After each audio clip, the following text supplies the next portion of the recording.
Les personnes exposées à des événements critiques répondent naturellement par une réaction de stress, dont les manifestations varient en fonction de l'impact psychologique de la situation sur elles, et de la détresse potentielle qui en découle.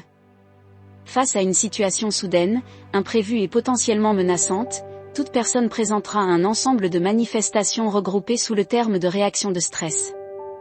Considérée comme un moyen de défense, cette réaction psychologique et physiologique urgente favorise une adaptation de la personne à la situation afin de la fuir ou de s'en défendre. L'activation physiologique, libération d'hormones du stress, excitation du système nerveux central et du système nerveux autonome, entraîne un état d'alerte repérable notamment par l'augmentation de la fréquence respiratoire, de la fréquence cardiaque et de la pression artérielle.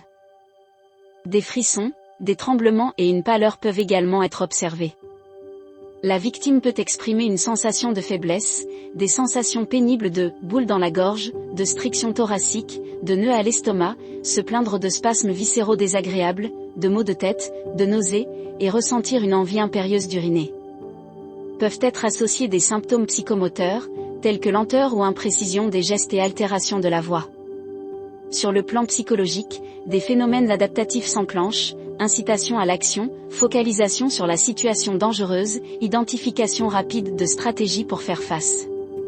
Certaines manifestations gênantes peuvent également être ressenties sur le plan psychique, telles qu'un vécu d'irréalité ou de tension.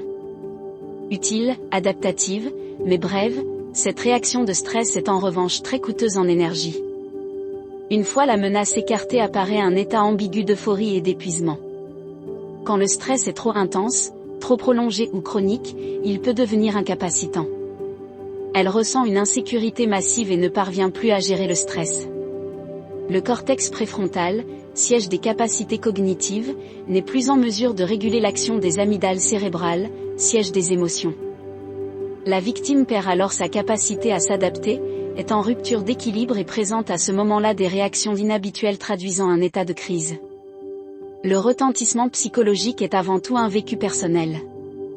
Les effets de l'impact psychologique sont observables au travers des perturbations des fonctions cognitives, émotionnelles, sentiments de peur, tristesse, impuissance, colère, etc.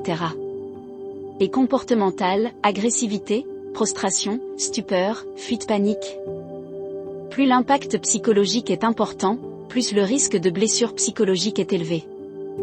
Ces victimes nécessitent d'être orientées vers une prise en charge psychologique spécialisée aux urgences hospitalières ou sur les lieux par la CUMP, cellule d'urgence médico-psychologique, en cas d'événements impliquant de nombreuses victimes.